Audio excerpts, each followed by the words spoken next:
માર્ગમાં, સેવા માર્ગમાં, પુષ્ટિ માર્ગમાં પ્રભુને આરોગાવાની મહત્તા હોય છે. આપણે કહીએ કે આ ગ્રહ નડે, આ ગ્રહ નડે, આ ગ્રહ નડે, પણ આ બધા ગ્રહો તો પ્રભુના મુખમાં છે ને, સમગ્ર બ્રહ્માંડ છે.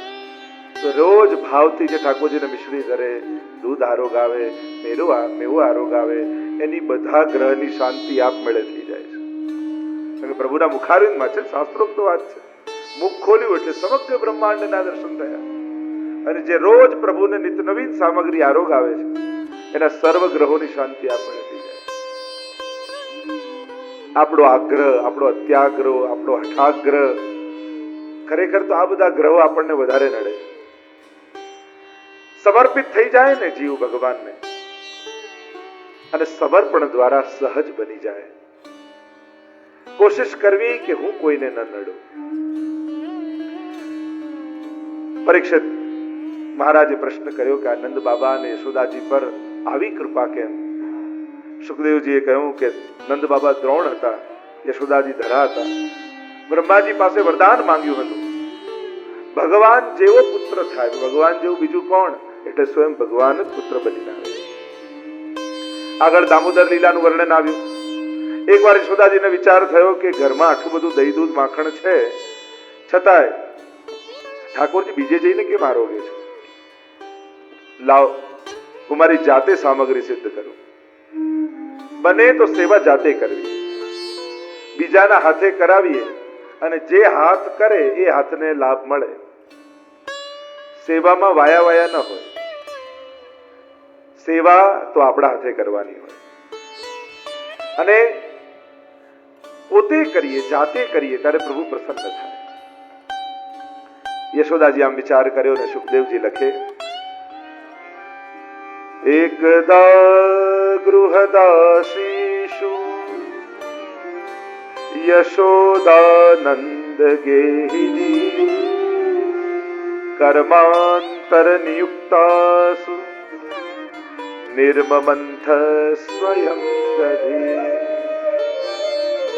યાની યાની ગીતાની તદબાલ ચરિતાની ચ દધિર્નિર્મંથને કાલે સ્મરંતી તાન્ય ગાયત.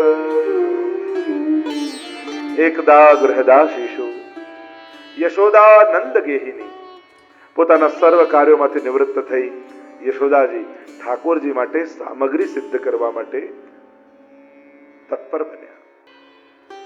પ્રભુ આરોગ્યા ન હોય એને સામગ્રી કહેવાય, અને પ્રભુ આરોગી લે એને પ્રસાદ કહેવાય.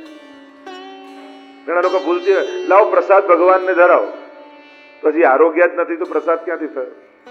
એ આરોગ્ય પ્રસાદ એટલે પ્રભુની પ્રસન્નતા. પ્રભુ ભક્તનો ભાવ અંગીકાર કરી અને પ્રસાદી બનાવીને આપે છે. આ તો સારું છે, પ્રભુ બધું આરોગ્ય નથી લેતા, નહીં તો લોકો ધરવાનું જ બંધ કરી દે. પ્રભુના હસ્તમાં જ્યારે સ્પર્શ થાય પ્રભુના હસ્ત, ત્યારે કોઈ વસ્તુ ઘટે નહીં, વધે. આ જ પ્રભુની પ્રભુતા છે. પ્રભુ પોતાની પ્રસન્નતા ભેળવીને આપે છે. અને મહાપ્રભુજી એટલે જ આજ્ઞા કરે છે, અસમર્પિત વસ્તુનામ તસ્માદ વર્જનમાં ચરે. બને તો સમર્પિત જીવે સમર્પિતનો આગ્રહ રાખો. વૈષ્ણવે અસમર્પિત વસ્તુનો ત્યાગ કરો. ધરીને લેવું પ્રભુને. જીવનના દરેક પાસાઓ, આપણે તો નવું કપડું પણ લાવીએ ને તો ઠાકોરજીના ચિત્રને અડાડીને પ્રસાદી કરાવવા. અહીંયા તો સર્વ વસ્તુ સમર્પણનો સિદ્ધાંત મહાપ્રભુજી બતાવે છે. સર્વ વસ્તુનું સમર્પણ છે પ્રભુ આગળ. બધું ધરી ન શકતા હોય તો મિશ્રી પણ ધરીએ ને, તો બને તો આપણા ભોજનના જેટલી પણ વસ્તુઓ છે એમાં ઠાકોરજીની પ્રસાદી મિશ્રી પધરાવી લેવી, એટલે વસ્તુ પ્રસાદી બની જાય. કદાચ એટલી પવિત્રતા, એટલી ચોખ્ખાઈ આપણા ઘરમાં ન રહેતી હોય કે આપણે બધું ધરી શકીએ, પણ જે ધર્યું હોય કટોરી મિશ્રી, એ મિશ્રી પણ આપણા ભોજનના પદાર્થોમાં પધરાવી પ્રસાદી કરવું, જેથી એનો દોષ નિવૃત્ત થઈ જાય. યશોદાજી સેવામાં પ્રવૃત્ત થયા. શૃંગાર ધર્યા છે, હાથમાં કંકણ છે, કાનમાં કુંડળ છે, મથનીમાં દહીં પધરાવ્યું અને મંથન કરવાનો પ્રારંભ કર્યો. ખન ખન ખન ખન ખન. મારા લાલન માટે સામગ્રી બનાવું છું. સેવામાં જ્યારે પણ જઈએ ને ઉત્સાહથી જવાનું. ઉત્સાહ એ સેવાનું અંગ છે. 4 વાર કે પછી ઉભો થઈને સેવા કરે સેવક નહીં.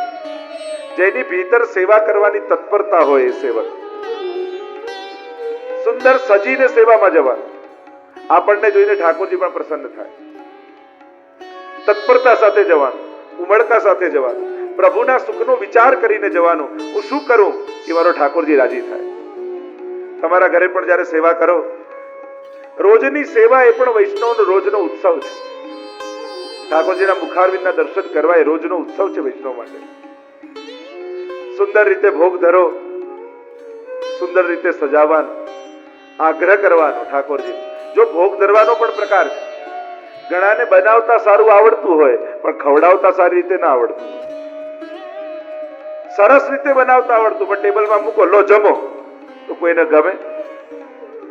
બનાવવાનું સુંદર અને આરોગાવતા આવડવું જોઈએ. પ્રભુમાં તો બધી રીતે ઉત્તમ. લોકો તો સૂકો મેવો એવો ભેગો કરીને મૂકે ઠાકોરજીને આગળ, એમને અડધો કલાક લાગે કાજુ ને કિસમિસ ને છૂટા પાડતા, કે આમાં કાજુ કયા, મિશ્રી કયા, કિસમિસ કયા. એવી ખીચડી બનાવીને મૂકે. સાજીને મૂકો, સુંદર રીતે ધરો. જેમ અન્નકૂટમાં તમે દર્શન કર્યા, દરેક સામગ્રી કેવી રીતે સુંદર રીતે સજાવીને ધરે, એમ પ્રભુની સેવામાં કુશળતા રાખવાની, ચતુરતા રાખવાની, ભાવનાને ઉત્તમ રીતે પ્રગટ કરતા પણ આવડવું જોઈએ. આપણે એમ કહીએ કે પ્રભુ શુદ્ધ ભાવના આગ્રહ છે, પ્રભુ શુદ્ધ ભાવ ગ્રહણ કરે છે, પણ કેવલ ઉત્તમ ભાવ જ પૂરતો નથી, એને ઉત્તમ રીતે પ્રગટ કરતા પણ આવડવું જોઈએ. કોઈને ભારે ડાયાબિટીસ હોય અને તમને એમના માટે બહુ પ્રેમ હોય અને એના માટે રસગુલ્લા બનાવીને રાખ્યા હોય, તમારો દિલ બહુ ચોખ્ખું છે, તમને એના માટે બહુ પ્રેમ છે, અને ઘરમાં આવે કહો ના ના તારા માટે સાચા દિલથી મેં રસગુલ્લા બનાવીને રાખ્યા છે, આ તો તારે ખાવું જ પડશે. ભાવ ભલે ઉત્તમ છે પણ એનું પ્રગટીકરણ ઉત્તમ ન કહેવાય, કારણ તમારો ભાવ એને શ્રમ આપનારો છે. એમ જ ભગવાનમાં પણ તમારું દિલ ભલે ચોખ્ખું હોય, શુદ્ધ હોય. ઘણા લોકો કહીને કઈ ન કરવું હોય ને એમ કે અમારું દિલ ચોખ્ખું છે, પછી અમારે ક્યાં કઈ કરવાની જરૂર છે. અમે કોઈને હેરાન નથી કરતા, કોઈનું ખરાબ નથી કરતા, ક્યાંય કોઈને પરિશ્રમ નથી આપતા, કોઈનું પાપ નથી કરતા. અમારું દિલ ચોખ્ખું છે, પછી ક્યાં કઈ કરવાની જરૂર છે. અરે તું કે છે દિલ ચોખ્ખું છે, ગામવાળાને પૂછ તો ખબર પડે. જેનું દિલ ચોખ્ખું હોય એ ભગવાનથી દૂર રહી જ ન શકે. હજી ભગવાન પાસે જવાની ઈચ્છા નથી થતી, એ જ પ્રમાણ આપે છે કે હજી દિલ ચોખ્ખું નથી થયું. એટલે ન કરવાના સારા સારા બહાનાઓ ન ગોતી લેવા. આપણે તો બધાને માની સમજી લેવું, કોઈનું કઈ કરતો નથી. જેને કઈ ન કરવું હોય એમ કે આપણે તો બધાને માની, એટલે આ કઈ કરતો નથી.